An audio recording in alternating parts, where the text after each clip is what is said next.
Bismillahirrahmanirrahim. Subhanalladzi asra bi 'abdihi lailan. Kula terangno saking mulai asbabun nuzul. Rata-rata ulama itu berpendapat bahwa asal mula Isra itu sebagai hiburan. Hiburan dari Tuhan, Allah nyukani pelipur larang niku saat Nabi ngalami dua kesusahan. Itu periode Mekah itu periode tersulit Nabi karena beliau itu sudah minoritas, kaum minoritas kecil, miskin, terus pendukungnya tidak ada. Satu-satunya yang menggaransi, yang menjamin Nabi tidak dibunuh itu karena beliau dilindungi oleh sinten pamanipun, sinten Abu Thalib. Dan termasuk lagi secara kasta sosial ekonomi beliau tinggi karena punya istri yang saudagar kaya. Gini ku Sayyidah Khadijah. Tapi ternyata orang yang selama ini benar-benar di belakang Nabi, baik secara materi maupun moral, sing entek-entekan berjuang, ternyata wafat. Khadijah Abu Thalib wafat. Terus dikenal tahun itu tahun Amul Husni, tahun kesusahan. Sudah gitu niki sing termasuk ilmiah. Sudah gitu secara ilmiah psikologis kejiwaan Nabi terguncang. Niki rungokno tenan niki ngaji. Terguncang itu karena secara mitos keyakinane tiang Arab niku pun kadung kedikte embek keyakinan yang ditanamkan ulama-ulama Yahudi dan Nasrani. Nggih, kula baleni malih nggih. Kafir Mekah itu orang-orang bodoh, orang-orang enggak terpelajar. Mereka itu punya satu mitos, satu keyakinan yang ditanamkan oleh tokoh-tokoh intelektual Yahudi maupun Nasrani. Apa keyakinan itu? Bahwa kenabian itu yang paling mungkin kalau orang itu dari turunan Bani Israel. Orang mungkin Nabi kok ora turunane wong Yahudi atau wong Nasrani. Sehingga ketika Nabi mendakwahkan diri sebagai Nabi, mereka bilang antakulu innama unzilal kitabu ala ta'ifataini min qablina. Nak jenenge wahyu harus tidak jauh-jauh sangka turunan-turunan Yahudi. Sebab itu banyak cerita di Quran, cerita konsultasi tiang kafir Mekah pada tokoh-tokoh Yahudi. Setelah konsultasi ya disesatkan. Orang mungkin Nabi kok nggone ummiyin, mung bintu-bintu untuk napa? Wahyu. Padha-padha dadi nabi rak kita, ora Muhammad. Ini kalau cerita sejarah. Sehingga saat Nabi ngaku Nabi, niku kayak sudah jadi mitos. Nabi itu tidak boleh jauh-jauh dari Palestina.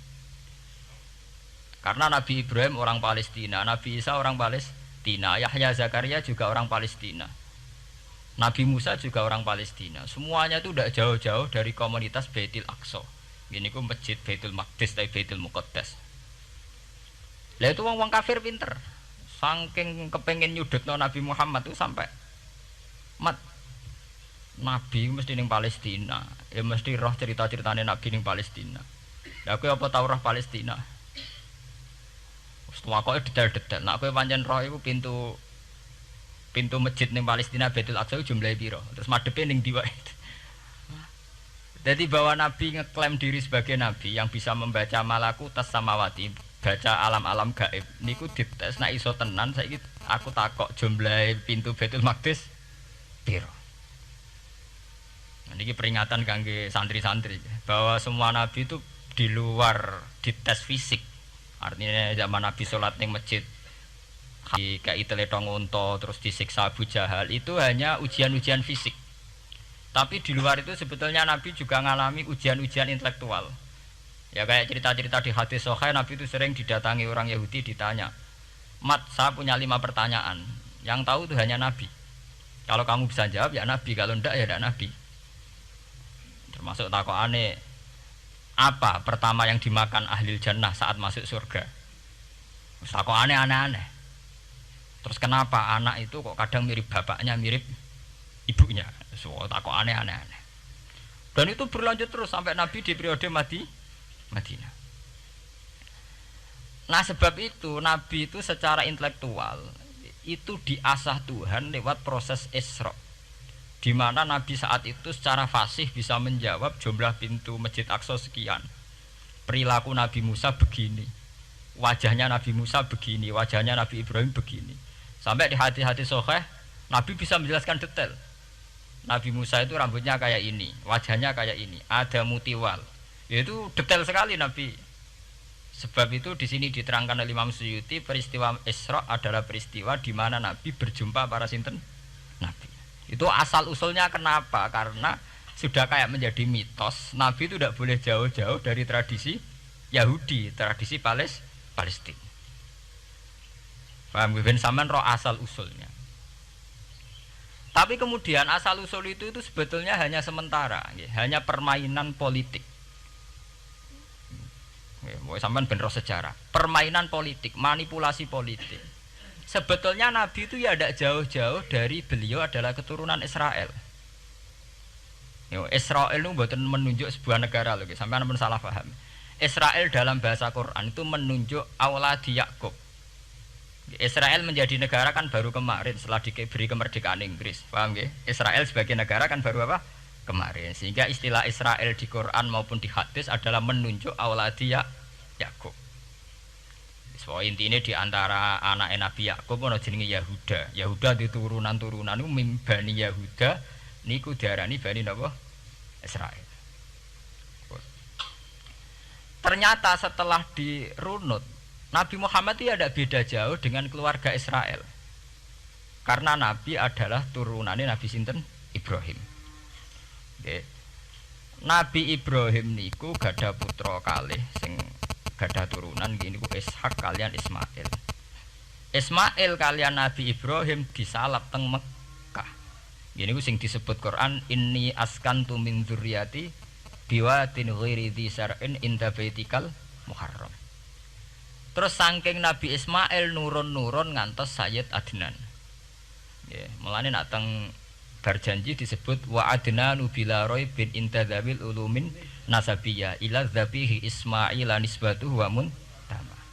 Secara teori ilmu nasab Sayyid Adnan jelas-jelas wa adnanu bila raibin intadzabil ulumin nasabiyah ila dzabihi Ismail nisbatuhu wa muntama. Tapi yang menjadi masalah, yaitu tadi saya sudah bilang, seakan-akan Nabi Muhammad itu orang yang benar-benar berbeda dari dinasti itu, dari keturunan itu. Karena orang Yahudi, orang kafir Mekah di kepentingan menggagalkan kenabian Muhammad, sehingga dilecehno Muhammad bin Abi Kabsah. Oh Muhammad sing cilik di rumah tukang angan wedhus. Jadi, gue nak seneng kiai kan. Inna akramakum indawi atqakum. Cek ben Karlan, cek Karmin pokoke takwa ya kiai. Tapi nek lagi gedeng kiai iku kan anake Karlan kok kakean tingkah. Lah dhisik wong Mekah ya ngoten niku.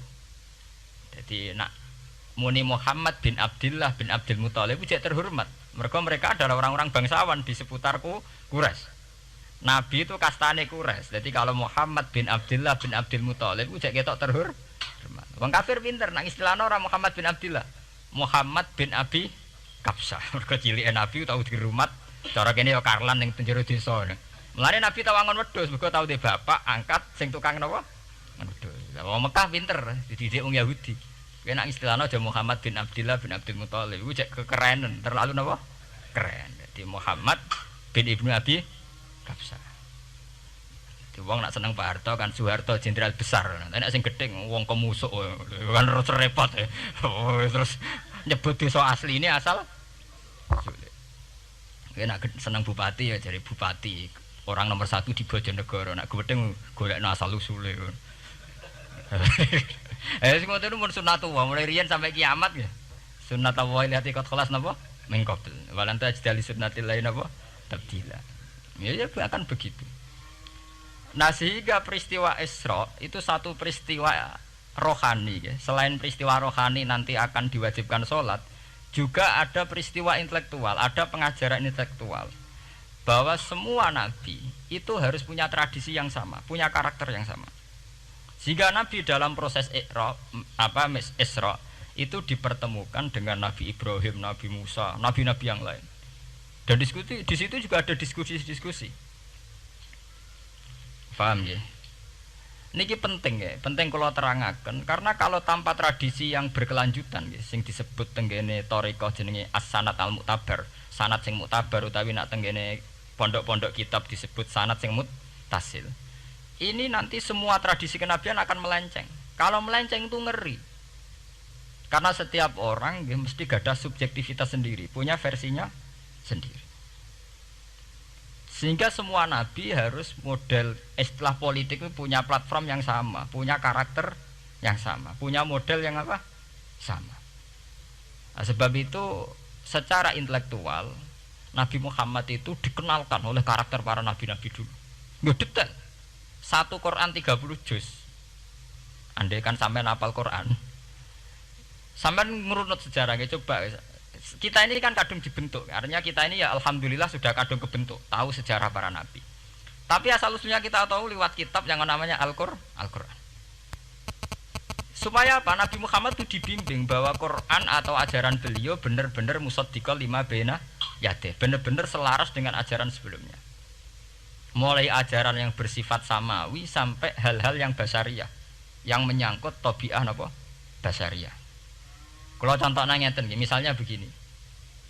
Nabi Muhammad disejarahkan Nabi Ibrahim, beliau punya problem. Problem itu berupa punya bapak atau paman yang tidak Islam. Bahkan nak neng ceritane kiai-kiai desa dari Nabi Ibrahim cilike kon adol patung. Terus didol meniki patung, ya ora manfaati ra mudarati, mbok tuku ya karepem ora napa karepem. Mbok ono sanate mbok ora, pokoke cerita itu populer gitu. Disejarahkan begitu. Sehingga Nabi Muhammad tahu, oh ternyata yang punya problem ngadepi keluarga itu tidak saya tok. Dulu Nabi Ibrahim juga punya problem ngadepi keluarga. Aku tak lumayan terima paman, Pak Lek, Pak De, Abu Jahal sinten? Abu Lahab. Nabi Ibrahim malah bapak ya. Dah gitu. Setelah itu juga diceritakan tentang Nabi Nuh, Nabi Lut, seorang nabi besar yang punya nasib sial, yaitu istrinya pengkhianat. Mereka jadi kiai di bojo judes itu tidak masalah. Mulai terima kiai di bojo judes biasa. Ya itu tadi Nabi Nuh, Nabi Lut itu lebih ngeri ketimbang itu di bojo napa? Mboten kebenaran. Kita kan paling dicoba bojo judes, kan ringan banget. Paling banter mecano piring gelas itu kan itu murah banget ya. Begitu terus. Nabi Musa juga gitu. Diceritakan Nabi Musa, beliau adalah seorang sosok Bani Israel yang temperamental. Ya basariah sekali. Saking temperamentalnya ketika tukaran ya jotos. Karena nak kiai temperamental kadang jotosan ya ono sanate ya Nabi Musa ku nak tukaran ra cocok napa? Jotos. Fawakazahu Musa faqada alai. Artinya ya basariah sekali. Cerita ABG ini kubire nggih wonten saat beliau melarikan diri lala ketemu cewek loro. Ya ora wentise barang Nabi Musa waduh mari maksiat ae terus kan. Wadek aja mlaku ning ngarepku. Nah kena angin aku roh sikilem mari nafsu. Aku nabi kok nafsu barang kan ra pantes. Nah ngono kayak mlaku guriku. Ya basariah sekali itu sampai detail. Terus ketika itu terus disuaka politik oleh Nabi Syuaib. Sehingga menjadi tradisi bahwa semua nabi akan mengalami problem dengan kaumnya. Kemudian disuaka politik oleh komunitas yang berbeda, yaitu komunitas Syuaib itu di luar pemerintahan Fir'aun. Sama seperti yang dialami Nabi Muhammad, komunitas Mekah itu menyiksa Nabi, bahkan mengimbargo sinten Nabi.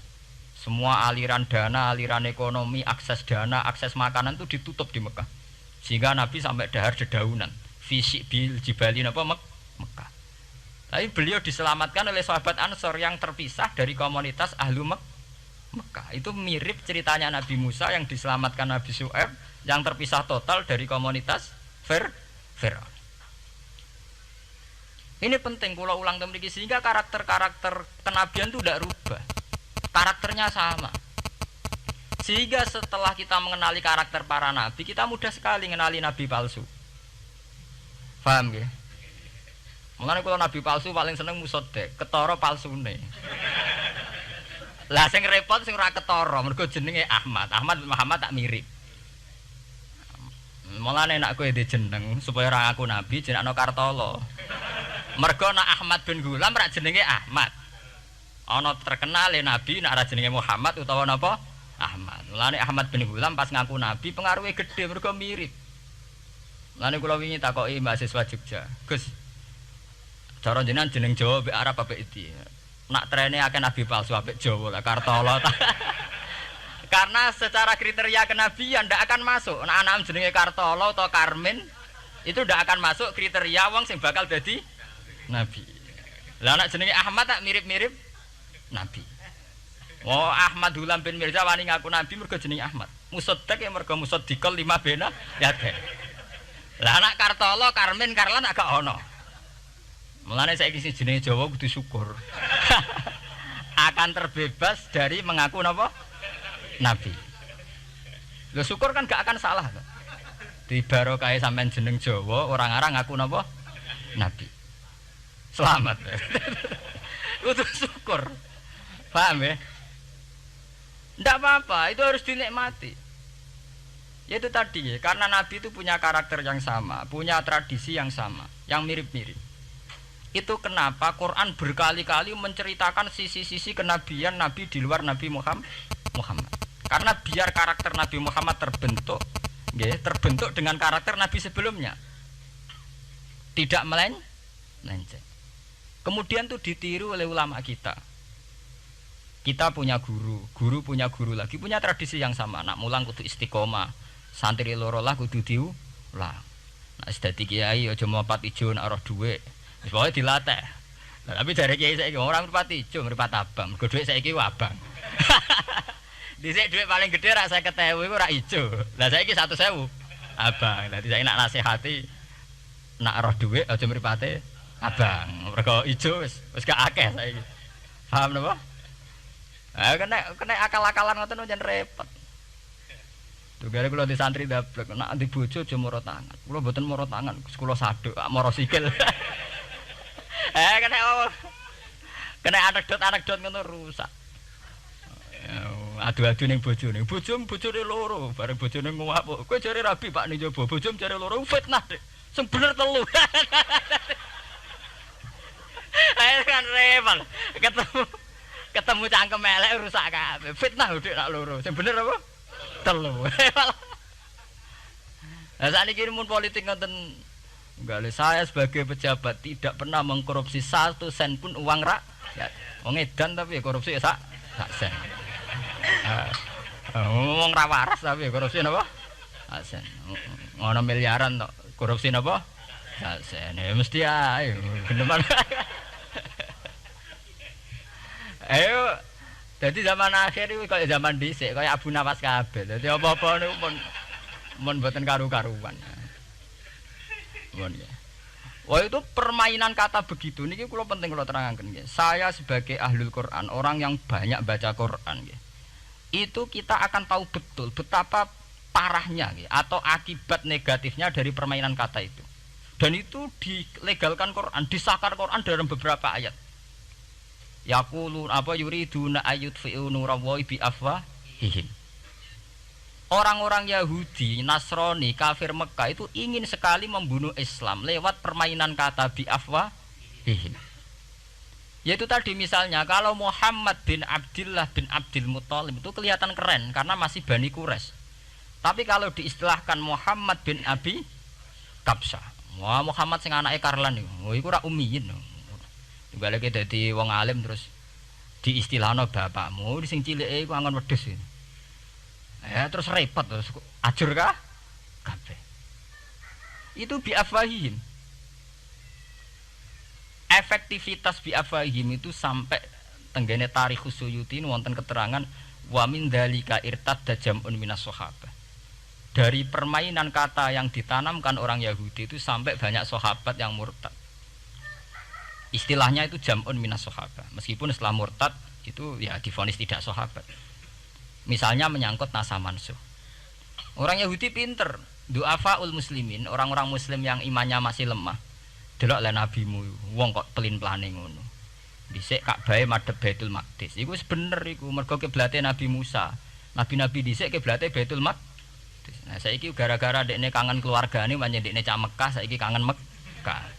Terus kon manggon omahe buyut-buyute. Dadi saiki kiblat diadepno omahe buyute. Kangen-kangene dhewe tunggu urusan kiblat jare. Jadi pas Nabi itu masih di Medina. 16 bulan Nabi salate madhep Baitul Maqdis. Suatu saat tok wahyu falan walliyana kiblatan tarduha. Fawalli wajhaka satral Masjidil Haram. Sakniki kan madhep teng Mekah. Sajane iki normal saja. Artinya normal ya normal. Tapi orang Yahudi memanipulasi bahwa itu fakta bahwa Muhammad itu memimpin agama dengan cara tradisinya sendiri. Mergo dekne kangen keluargane ra iso muleh. Terus salat madhep daerahe dhewe. Nggo pelipur lar. Ya jare sahabat sing do hafal muslimin diangen-angen ya iya. Nah niki kula peringatan tentang santri-santri ya.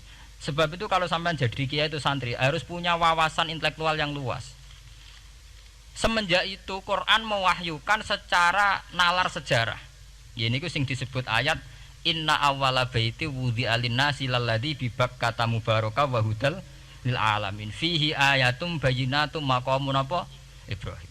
Akhirnya Nabi Muhammad nantang ning tokoh-tokoh Yahudi. Apa salahnya saya punya dua kiblat?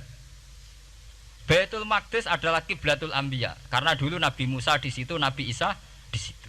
Sekarang saya menghadap ke kiblat yang lain karena itu kiblatul Ibrahim dan dia lebih senior. Lebih apa? Senior. Sebelum ada Baitul Maqdis itu sudah ada Mekah. Mekah lebih senior, lebih tua. Terus disebut fihi ayatum bayyinatum maqamun apa? Ibrahim. Nabi Musa, Isa adalah periode setelah Ibrahim. Sebab itu akhirnya semenjak perdebatan itu orang Islam bangga. Makanya sampean kalau ngaji hadis-hadis sahabat itu bangga. Ana mimman shalla ilal qiblaten, nggih. Ana mimman shalla ilal qiblaten. Aku termasuk sahabat yang menangi dua kiblat. Mergo zaman madhep Baitul Maqdis ya kiblatul anbiya, madhep Mekah nggih kiblatul anbiya. Artinya apa? Perdebatan ini dimenangkan oleh Nabi Muhammad bukan karena mitos atau kultus atau taklid buta, tapi memang secara sejarah kiblat tertua adalah Mekah. Ini disebut inna awala baiti wudi'a lin-nasi lalladzi apa? Bi Bakkata mubaraka wa hudalil alamin fihi ayatum bayyinatum maqamun apa? Ibrahim. Artinya Quran tidak pakai teori mitos. Pokoknya Nabi ini saiki aku ya terserah aku, itu tidak begitu. Paham ya? Tapi diterangkan secara kesejarahan bahwa asal usul Mekah jadi kiblat itu rasional sekali. Bukan karena Nabi orang Mekah mboten, memang dulu-dulunya Nabi Ibrahim berkiblat di situ. Jika Quran jawab inna awwala baiti wudi'a lin-nasi lalladzi bi Bakkata mubaraka wa hudal lil alamin. Terus kula bolak-balik masalah Isra ya. Niku masalah-masalah yang selain pelipur rar itu ada petualangan intelektual, petualangan ilmiah, di mana Nabi Muhammad diperkenalkan oleh Allah, nggih, diperkenalkan watak para nabi, pilihan hidup para nabi, bahkan tradisi-tradisi para nabi. Sehingga mangke teng hadis sahih wonten keterangan saat Nabi nyancang atau menambatkan khimar atau buruk itu ya di batu yang dulu dipakai para nabi untuk nyancang napa khimar. Jadi tradisi itu dimulai dari barang-barang sepele. Carane nyancang buruk wae nabi mirip sama dengan nabi-nabi yang apa dulu. Terus memulainya Mi'raj juga sama dengan nabi-nabi dulu. Bon niku sing secara ilmiah tarikhiyah. Sakniki sing menyangkut akidah firqah fil Islam. Nah niki kula terangno. Menurut ahli sunnah, orang yang mengingkari Isra itu kafir. Ya kafir karena dzikra fil Quran nggih. Isra itu dzikra fil Quran. Makanya tadi saya jarang sekali pakai bahasa Mi'raj. Ya, tapi nak teng Indonesia kadung menang merjep peristiwa Isra dan apa? Mi'raj. Pokoke bahasa kadung salah, kadung menangan ya menangan. Kadung istilah Isra dan apa? Mi'raj. Sebetulnya yang disepakati ulama itu hanya Isra. Artinya yang memungkiri Isra itu kafir karena dzikra fil Quran. Lah kemudian Mi'raj. Mi'raj menurut keyakinan ahli sunnah itu terjadi. Setelah terjadi itu masalahnya biruhi wa jasadihi jami'an ma'an atau biruhi faqat. Nah, kemudian menjadi firqah-firqah yang macam-macam. Ada yang meyakini biruhi wa jasadi, ada yang meyakini biruhi napa? Faqat. Sampeyan kalau ngaji Al-Kawakibul Lama'ah karangannya Mbah Fadl atau kitab-kitab panduan ahli sunnah yang disahkan oleh NU. NU dulu pas musyawarah besar di Jemang yang dipakai panduan itu dulu yang disahkan itu Al-Kawakibul Lama'ah yang dikarang Mbah Fadl. Itu memang kita termasuk ngikuti yang biruhi wajah sedi. Tapi sebetulnya dalam kelompok yang biruhi fakot itu ada orang keren di dalam dunia ilmiah. Ini termasuk Aisyah meyakini biruhi napa? Fakot. Ya, tapi itu sudah masalah-masalah kemudian berkembang menjadi di luar masalah firqah terus menjadi masalah said, masalah pengetahuan. Kalau masalah pengetahuan tentu kita ini terus masalah kan artinya masalah itu. Kalau iman diukur dengan akal ya kadang tidak sambung. Wah itu mokal, orang dengan kecepatan sekian pasti hancur. Dan agama ukur akal terus ya repot. Wong dipendem sudah dibualung ya dibualung, dibakas tangi barang. Jadi sing disoal ora mek rotok kabeh napa? Disoal. Manjen masalah manusia itu masalah-masalah sing ya begitu. Oke. Mpun niku mboten penting. Nah, itu terus kemudian menjadi firqah. Terus kemudian ada hadis-hadis yang menerangkan proses Nabi dialek dengan para nabi.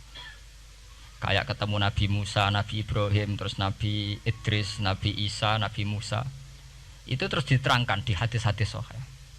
Ini kalau balik teng keterangan wau, sebetulnya pertemuan-pertemuan ini itu dimaksudkan Nabi biar punya tradisi yang sama dengan nabi-nabi sebelumnya.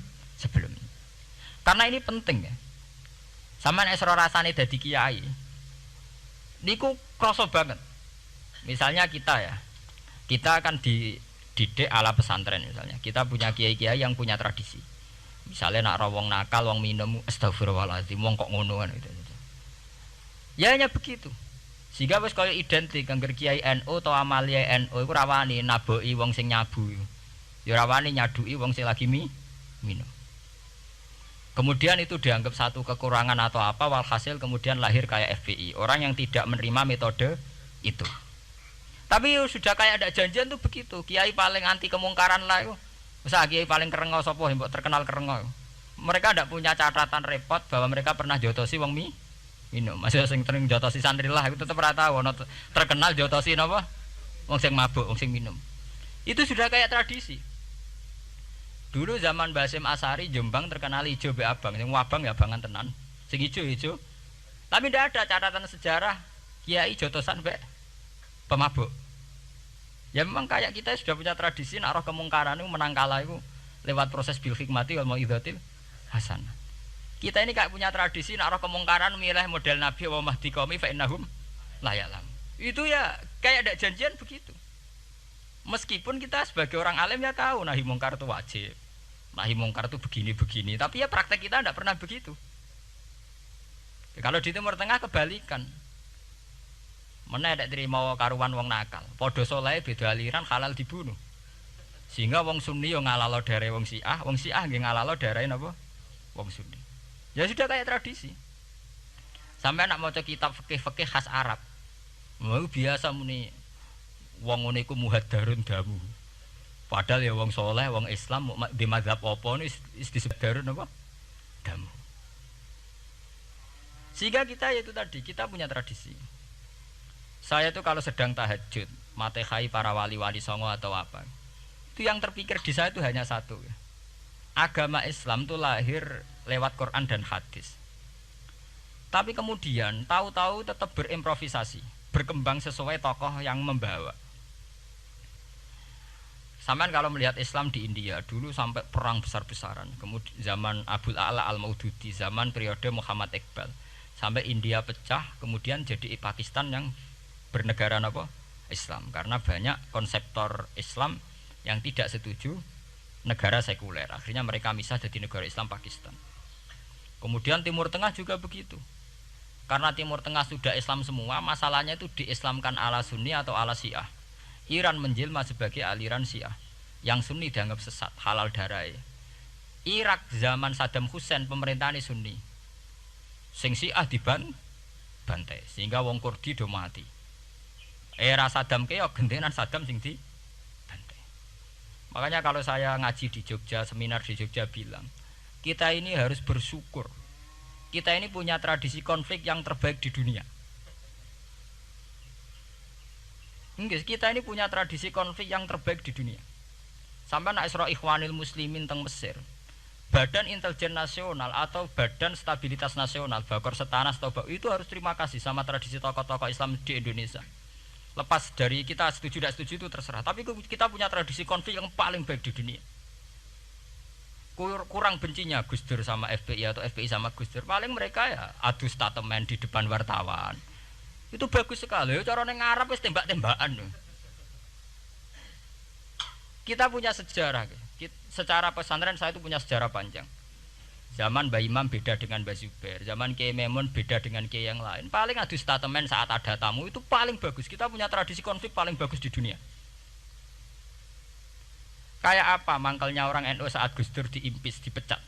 Tapi habis itu ya sering seminar ketemu Amin Rais. Ya mereka adu polemik, ini tidak konstitusional, ini apa. Gus Dur nggak jurus dekret. Sing sitok nggak jurus sidang mewah, nak kurang serem sidang istimewa dilawan sidang luar biasa. Pokoknya agak istilah sing serem-serem. Tapi tidak saling bunuh loh, sampean harus syukur loh. Selama ini orang awam sering bilang, loh kiai kok tukaran. Sampean bandingkan di Timur Tengah, jenenge tukaran mesti tahdirudam. Para polisi, para badan intelijen, para yang menjaga stabilitas negara ini harus terima kasih sama tradisi tokoh-tokoh Indonesia. Yang namanya di Mesir, di Irak, di mana-mana jenenge tukaran mesti melibatkan pertumpahan darah. Saat Arab Saudi jadi Wahabi itu besar-besaran itu. Pembunuhan apa pengusiran orang-orang Sunni. Tapi di Indonesia enggak. Desi anarkis. Paling itu tadi adu polemik. MLB dilawan MLB itu masih keren sekali, tidak apa-apa. Itu lebih baik ketimbang adu jotos atau adu hizib lah. Itu masih bagus. Nenda ini sampean biar paham, biar syukur jadi bangsa Indonesia. Kita punya tradisi konflik yang baik. Sama nak setelah peristiwa teng Irak, teng Sudan, teng Khartoum, teng Darfur, itu kan orang Islam semua. Gara-gara beda mazhab saling bunuh. Di Mesir ya gitu, Ikhwanul Muslimin dengan pemerintah dan sebagainya. Hatta saya sebesar Sayyid Qutb, sing tokoh populer mohon kabudute mboten jelas. Di Indonesia bagus sekali. Kita menangi zaman secara sejarah, kita menangi bedanya dulu Ahmad Hasan dengan tokoh-tokoh NU. Kulo nu menangi secara sejarah sering baca. Terus zaman anyar-anyarane NU asas tunggal, bedanya Gus Dur dengan Kiai As'ad. Sak mangke bedane PKB dua versi. Mereka menyelesaikan secara beradab. Lewat pengadilan, kok pengadilan kalah lewat MA, beradab sekali. Kita harus bersyukur. Dibanding penyelesaian konflik kayak di Irak kemudian ngundang Amerika, akhirnya sekarang kacau balu. Di Timor Leste yang latihan bikin Ramos Hurta disuduk, Indonesia paling banter ngobong fotonya SBC. Ya masih terhormat lah, masih artinya masih beretika. Kita harus syukur punya bangsa yang beradab. Wong ras tujuan antar kiai ya rasan-rasanan. Kiai kok ngono, sing tok kiai kok ngono. Engko sing kiai tengah-tengah ayo ana sing ngono ana sing ngene dadi. Sing ra melok-melok biasanya terus milih amane, ya ana sing ngono ana sing ngene. Jadi artinya kita yang baik. Saya itu berkali-kali ngaji. Sampean kalau sering baca Quran dan menghayati, artinya orang baca Quran pelang-pelang ora karepe menghayati. Saya itu sekarang sesadar-sadarnya, saya masih belajar. Ini jamaah sini harus tahu. Saya hingga detik ini masih belajar. Entah itu lewat belajar baca Jalalain atau belajar merenung maupun belajar lewat yang lain. Quran itu dulu ya sering nyebut begitu itu saya tidak paham. Sekarang tuh saya paham, tambah paham. Misalnya di juz 4 ada istilah ikhwanan. Orang mukmin disuruh ingat peristiwa-peristiwa yang dulu saling kuntum a'daan fa'allafa baina qulubikum fa asbahtum bi ni'matihi napa ikhwanan. Dulu kamu bermusuh-musuhan yaitu antara kelompok Aus dan Khazraj. Gara-gara barokatul Islam sekarang kamu menjadi ikhwana. Menjadi bersaudara. Sampean kalau melihat TV merunut konflik di Irak, sering ada bom bunuh diri, itu kan ada asal usulnya. Memang sekarang orang menimpakan kesalahan itu pada pasukan multinasional yang dipimpin Amerika dan Inggris. Tapi sebetulnya ada usul-usulnya. Sampai Amerika bisa masuk karena orang Irak tidak ikhwanan. Tidak apa? Yaitu ada Syiah, ada Sunni, mereka saling menikam, saling bunuh. Sehingga karena ada ikhwanan ini pihak ketiga masuk, yaitu tentara multinasional. Makanya saat di Jogja ditanya, cara jenengan sebuti menyangkut Ahmadiyah, menyangkut konflik di Jakarta, saya bilang sekarang setiap orang bikin from apa forum, yaitu baik kalau niatnya baik-baik. Tapi andaikan saya ditanya Tuhan nanti, hak kowe iku kelompok apa? Pokoknya angger NU atau Muhammadiyah ajak mayoritas, kamu milih salah sitok iku. Bukan karena mau saya oportunis milih yang besar, itu lebih baik, lebih maslahat. Karena kalau setiap orang merasa benar bikin kelompok sendiri akan menjadi kelompok banyak. Dan saat menjadi kelompok banyak, tentu konflik lebih tidak terpola, tidak apa? Terpola. Umpama Hasim tukaran mbek Den Samsudin itu terpola. Tapi nek angger wong ngrasa duwe ketua dhewe tidak terpola. Bagaimanapun ikhwanan itu harus disyukuri. Nggih, dalam kondisi berteman. Sebab itu Nabi sering ngendikan ilzamu jamaahirul muslimin wa man sadza sadzafin. Mbok kamu itu ikut kelompok mayoritas saja. Jamaahirul muslimin cara bahasa netralnya mbok ya kamu itu ikut kelompok mayoritas saja. Karena kalau orang merasa benar kemudian bikin kelompok sendiri itu tidak ada selesainya. Lah akulah cara nuruti GR sebagai kelompok dhewe. Wong aku ya di umat, di pengaruh sing nyucup wis akeh. Tapi kalau semua orang merasa begitu kan repot nanti. Mursid di kelompok dhewe, tukang toreko di kelompok dhewe, tukang ngaji di kelompok dhewe. Model kitab pirang-pirang sesuk ana jamaah Jalalain, jamaah Muin, jamaah Fathul Wahhab. Nek sing iso ngaji jamaah tahlil, jamaah istighosah. Ora ana bar itu. Saya tuh kalau ditanya di Jogja, meskipun saya kritis, artinya kritis itu mungkin terhadap satu fenomena kita tidak setuju atau Muhammadiyah dalam banyak hal atau satu dua hal. Itu tidak menjadi alasan kita untuk tidak mengikuti mainstream. Karena kalau mainstream ini dilanggar, itu kita tidak akan ikhwanan. Dan akibat negatif dari tidak ikhwanan adalah kayak kasus Irak. Iran itu kenapa tidak mudah diserang Amerika padahal punya nuklir? Karena mereka seragam Syiah semua. Itu lebih gampang, lebih susah. Lawan itu apa? Susah. Arab Saudi juga mudah diadu karena karuan seragam Wahabi semua. Kita tidak bicara itu ya akidah. Mungkin kamu bisa debat Wahabi itu benar apa enggak. Tapi karena relatif aman, nggak diacak. Indonesia juga gitu. Kenapa tidak banyak konflik? Karena orang itu Islamnya kalau udah NU ya Muhammadiyah. Mbak cocok ra cocok mbak milih. Itu lebih mudah. Ketimbang ada faksi-faksi baru kemudian stabilitas menjadi tambah kacau. Lalu kalau niku saya loh ya, saya pribadi menghimbau.